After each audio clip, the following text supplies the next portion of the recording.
All right, guys, I'm back. I know it's been a little while and I'm a little bit late on my Splinterlands post today. I got a new computer kind of set up. Everything took a few days, so I had to, move the wallets around and stuff. But now I'm back. And it was kind of a bad time to do that because there was some big news for Splinterlands that we're going to be go over today. And I'm also going to be doing the little giveaway. And you can still win 1,000 DEC from me if you go ahead and make a comment on the Hive post, which will be linked in the YouTube video as well. Thanks to you to all the new subscribers. I'm pushing up to almost 1,600. It's really exciting to see that number continue to grow. If you like my content, make sure you go ahead and subscribe so that you can help me grow the channel. And it's appreciated a lot, everyone. So let's go ahead and get into the giveaway first. So this was the last post I did. It was about the Splinterlands DigiCon event, and it was a pretty successful event. You get to meet a lot of new projects. That's how I found out about Hidden Gems, and I did my last video on them. Their pre-sale didn't sell out immediately, but that was kind of nice, and it was because it was actually not advertised that much. They haven't let all the tricks out, but still it's fun to do that kind of stuff. But let's go ahead and see who wins the 1,000 DEC. We're going to go ahead and spin the wheel. These are all the people who made a comment that got into the giveaway, and we're going to see who wins. Oh, look at that. Almighty Melon coming through with another win. So maybe next time I'll go ahead and shuffle the list around a little bit. But right now we're not having that many people enter, which is funny because I do a different giveaway on a different account for 100 DEC and I get like 50 entries. I do this one here. Not that many people watch the video. So we'll go ahead and go over here to Splinterlands and we'll send over that 1,000 DEC. Transfer out.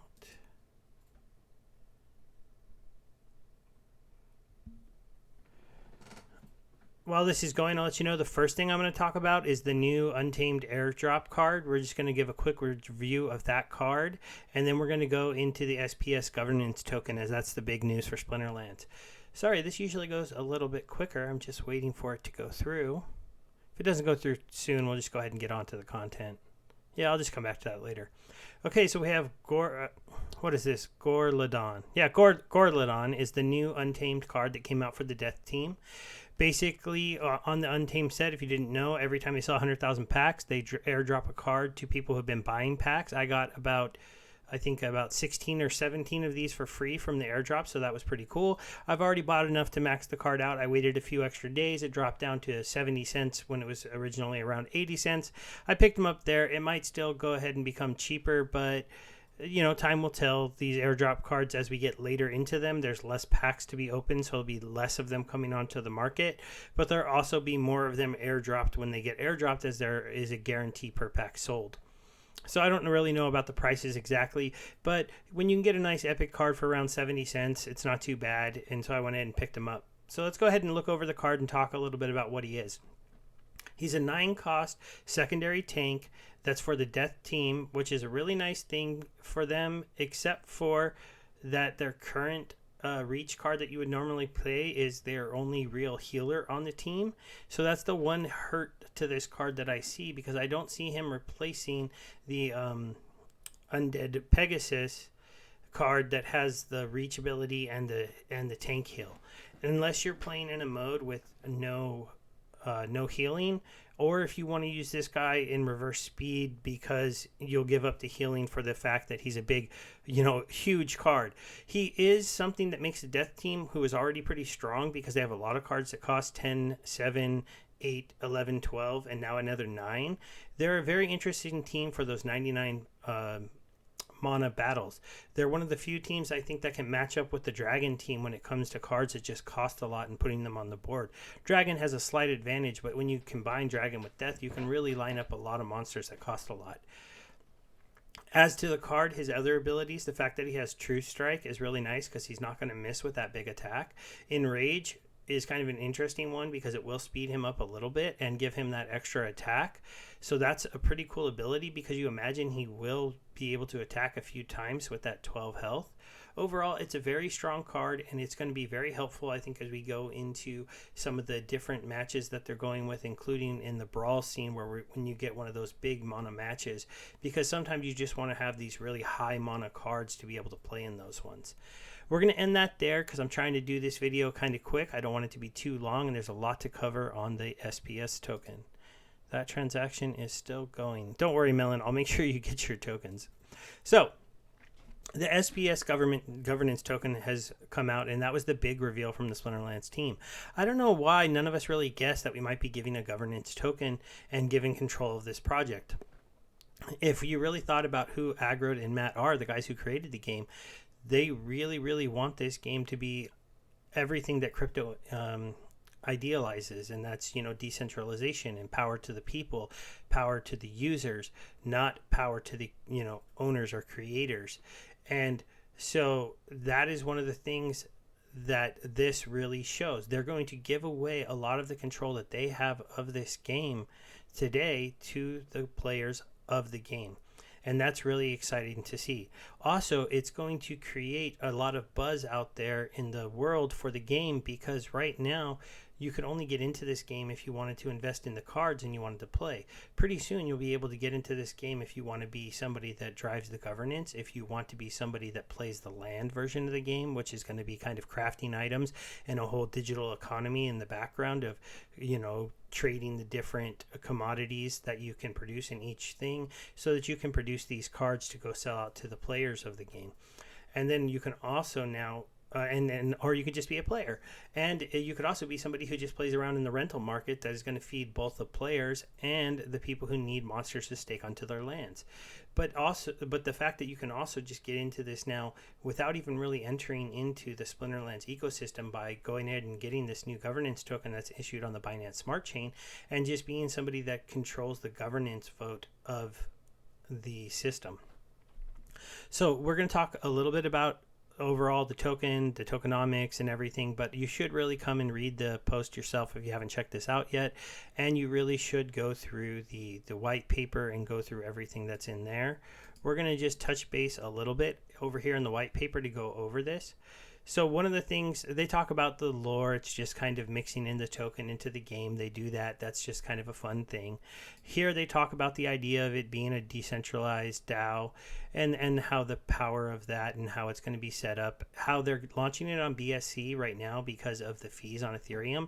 But if Ethereum 2 ever gets going and staking gets going over there, you could see them move this into the Ethereum marketplace. They said one of the reasons why they launched on BSC, while there might be a slight complaint that putting a DAO on a chain that some people consider centralized is not spectacular, Binance has enough money, enough popularity for them to get some eyes on the project, have some maybe big backers from the Binance chain get into it, but it also has the ability to port over easily, as it's built on the same standard of Ethereum, back to Ethereum if Ethereum figures out what's going on.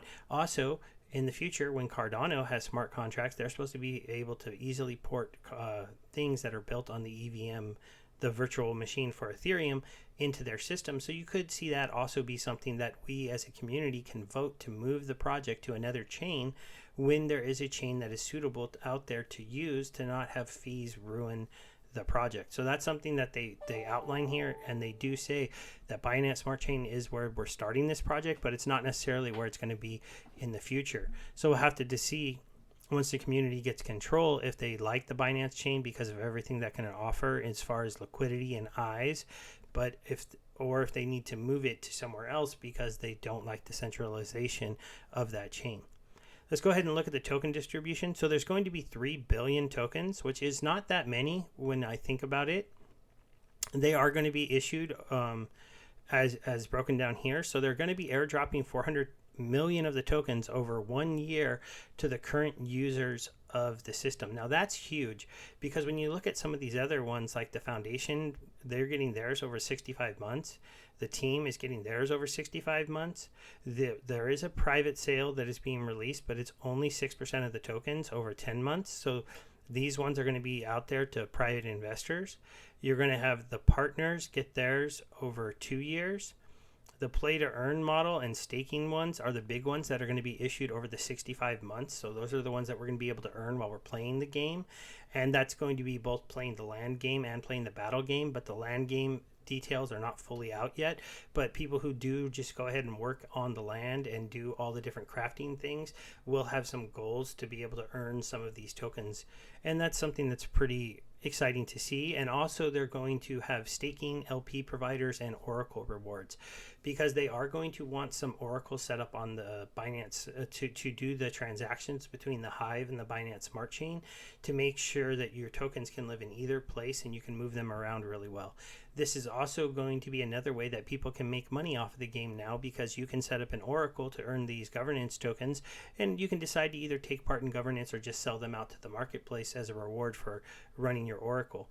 But that's something that's good to see, because they're going to build some protection to the system, and hopefully it'll be enough money coming in that will incentivize people to go ahead and run these nodes. They shouldn't be really complicated nodes, but they will need to be run in a way that you can run them in a virtual environment and have them on all the time if you want to run them.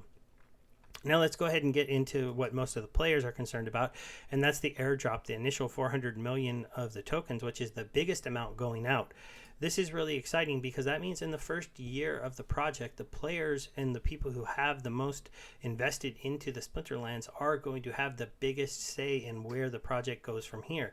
The team is not going to have enough of their tokens, and the private sale people are not going to have enough of their tokens to outvote us if everybody who were getting these 400 million tokens worked together. Now, there is the foundations tokens that they'll get in the beginning that could mess with that a little bit, because obviously the creators of this and Matt and Yaba are going to actually be players, so they're going to get some of these, and they're also going to get some in the team. So I think they will be able to protect the project from anything absolutely crazy happening. But honestly, the bigger players of this game love this game, and they're not going to try to destroy it. That's why I'm actually glad that they're doing this, because sometimes a DAO seems scary because you're worried about outside people coming in and taking over. But at this point, those of us who've been playing the game have been playing it for years. We've built up a lot of cards. We've built up a lot of DEC. We've got money sitting in liquidity pools that we don't plan on touching just to support the game. And I'm one of the maybe medium-ish sized players. There's much bigger players than me, and I know they're not going to ruin the game. So this is really an exciting time to see it, being put into our hands to start to really push to get some of the things that we want in the game. And with a governance token, we're creating a whole new funding model for us to be able to say, hey, take some of these tokens, hire a new developer. Hey, take some of these tokens, do a PR run. Take some of these money and do something over here. And so that's something pretty crazy. So this is how they're going to be breaking down the airdrop of the tokens. So every day, once it starts, some tokens will be airdropped to us based on our overall score compared to all the other players. And then this right here labels out how you get points. So your own cards that you own, your collection power is going to be a point.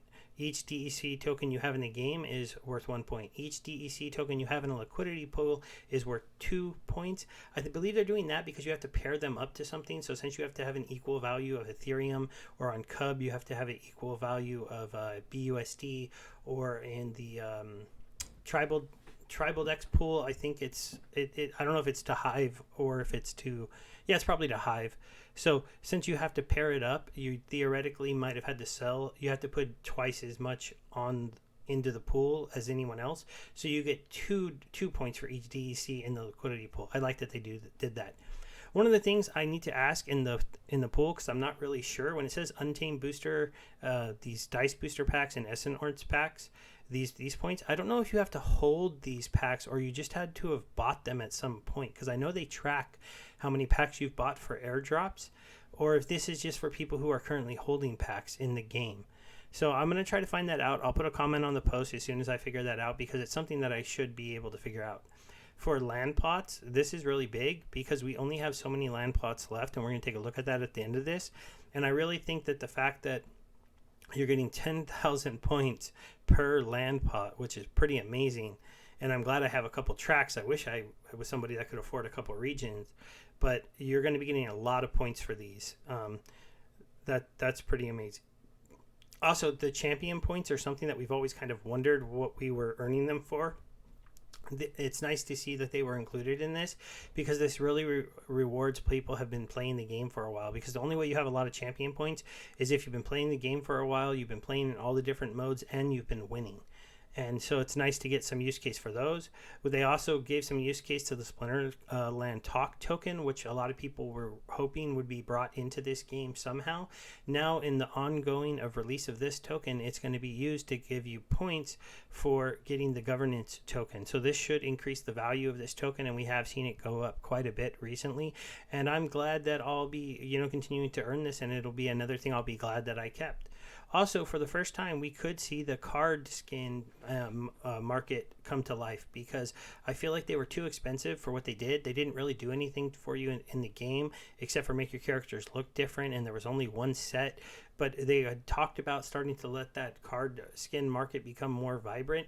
And now that owning these also gives you more points to be earning more of the governance token while it's being released, I can definitely see that those are going to start to get bought pretty quick, because there's a lot of points to be gained there if you want to go ahead and spend some money on some of the skins.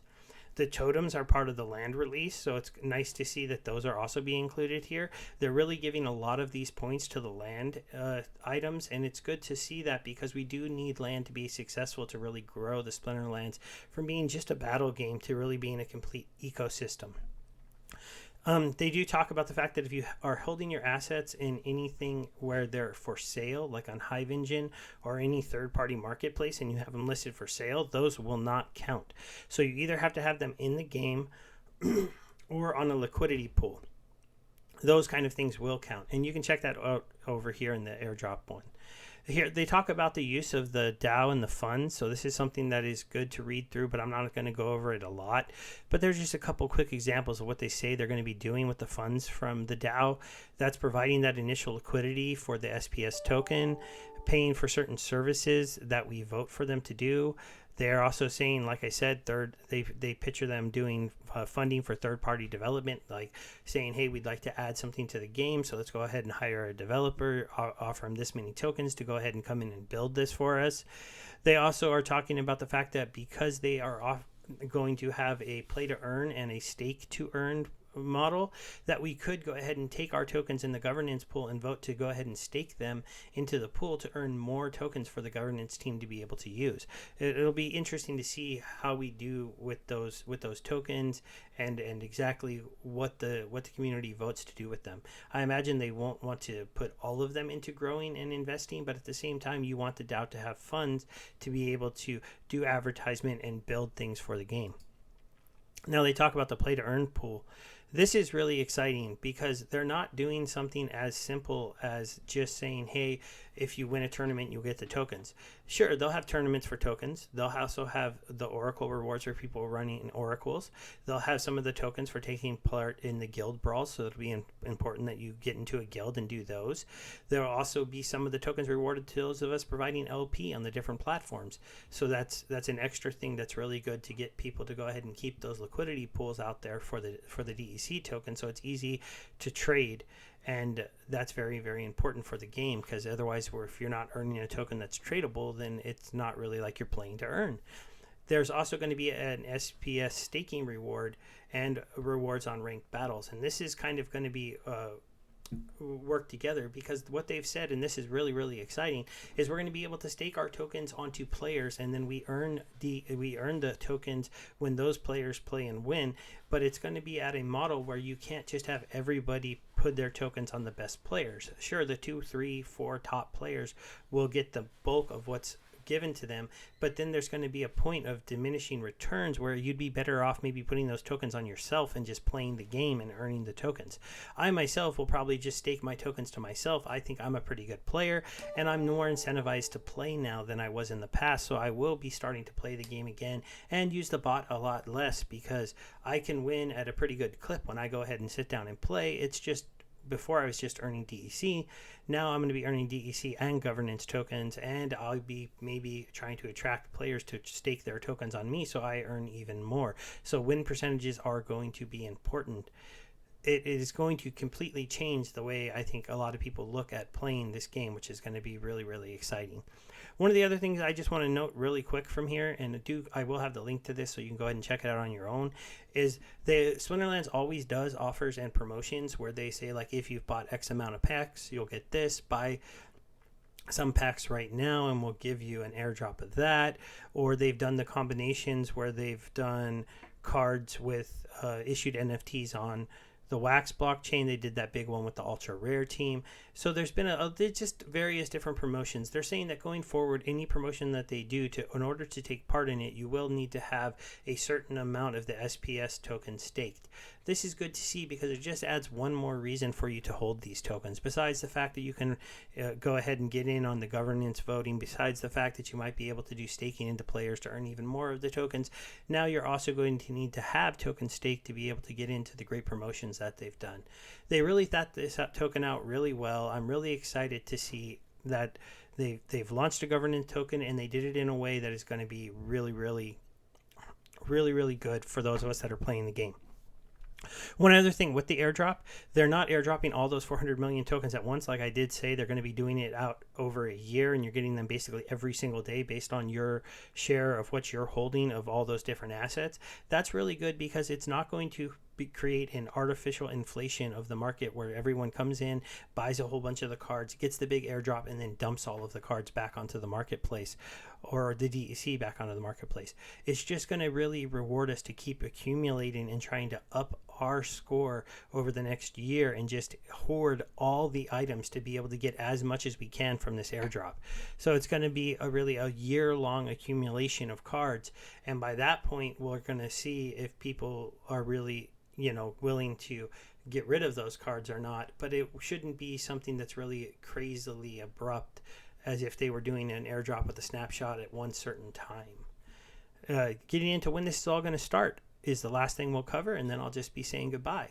So they plan to start in July doing the SPS token release for the airdrop. So you need to have all your cards on your account that you want to have the SPS tokens given to you. I run a couple accounts, and I had been doing it just by sending those cards to those accounts. So now I'm going to be bringing everything back and doing some delegations instead of letting them hold the cards. It's really a safer way to do it anyways. And I just suggest all of you do that. Get your ducks in the row. You have, just a few weeks here, a little less than a month, and get all your stuff ready. Get anything converted DEC into liquidity pools. Do everything that you want to do to make sure that you have all of your points ready to go for when the airdrop starts. You're also going to see the oracles start to get launched pretty quickly. That's one of the main things that they're going to be trying to get going soon, so that the SPS bridge between Splinterlands and BSC is set up. And it does say other external chains, so they may be looking to put the token onto multiple chains at the same time in July, but I think the main one will be the Binance Smart Chain. As you can see here, not until Q3 do they get into the LP incentives and the tournament prizes and the ranked battle prizes, so we won't really be earning for battling until later. We'll be in the beginning, we'll be getting the release based on like our accumulation of cards, DEC, and all of those other things.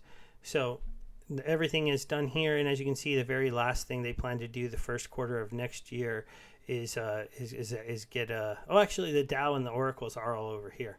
So I think I had that wrong. They just want the bridges built to be able to move the token in and out of BSC network early in July, and it's early next year that they plan to have the whole Oracle and DAO system running.